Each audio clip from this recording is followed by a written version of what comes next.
Halo semua, perkenalkan saya Safira Nikmah Ramadhani dari kelas 11-3 dengan nomor absen 30.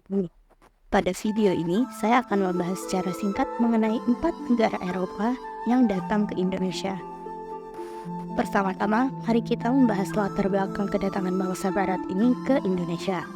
Faktor pertama ada jatuhnya kota Konstantinopel pada tahun 1453, tangan Turki Utsmani yang dipimpin oleh Sultan Muhammad Al-Fatih. Lalu faktor yang kedua ada karena pengembangan ilmu pengetahuan dan teknologi. Lalu faktor yang ketiga ada keinginan negara barat untuk membuktikan bahwa bumi itu bulat. Lalu faktor yang terakhir, adanya semangat 3G oleh bangsa barat. Secara singkat, jatuhnya kota Konstantinopel ke tangan Turki Utsmani menjadi pemicu perubahan jalur perdagangan Eropa dan mendorong bangsa Eropa untuk menjelajah samudera dalam mencari alternatif kekayaan dan pengaruh baru. Lalu kita masuk ke bagian utama, yaitu proses kedatangan bangsa Barat ke Indonesia. Yang pertama ada kedatangan bangsa Portugis ke Indonesia. Orang-orang Portugis merupakan pionir dalam perdagangan rempah-rempah. Kedatangan bangsa Portugis ini dipimpin oleh Bartolomeu Dias yang tak kenal takut, yang membuat mereka berhasil mencapai Tanjung Harapan di ujung selatan Afrika pada tahun 1496. Tak berhenti di situ, kemudian Vasco da Gama mengambil alih ekspedisi dan melanjutkan perjalanan ke Kalkuta, India pada tahun 1498. Di mana mereka menemukan kekayaan rempah-rempah. Lalu pada tahun 1511, Portugis merebut Malaka dan berkelana lebih jauh ke Kepulauan Maluku yang dikenal sebagai Kepulauan Rempah-Rempah. Lalu yang kedua ada kedatangan bangsa Spanyol ke Indonesia. Di bawah kepemimpinan Ferdinand Magellan, Spanyol mengambil jalan berbeda dari Portugis. Berkat perjanjian Tordesillas, mereka berlayar ke arah barat dan melewati Samudra Atlantik.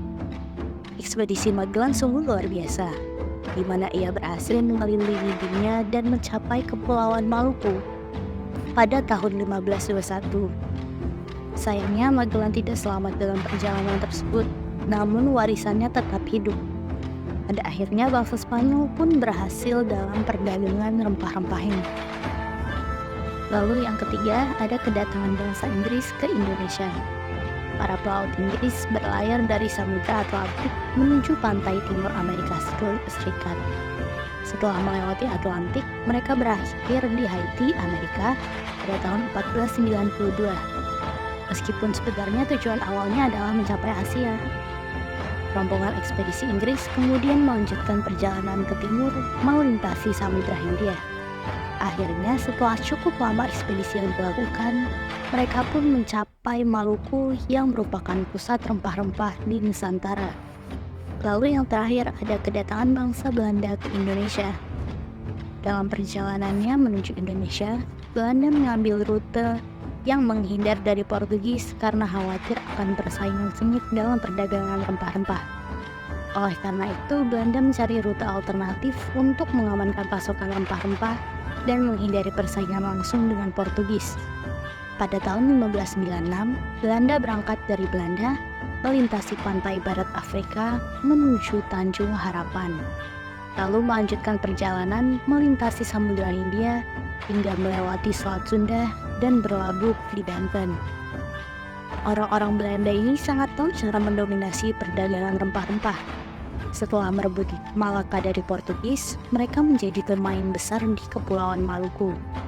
Lalu pada tahun 1602, mereka mendirikan VOC yang menguasai perdagangan di wilayah tersebut dan bahkan mendirikan Batavia yang sekarang dikenal sebagai Jakarta sebagai pusat pemerintahannya.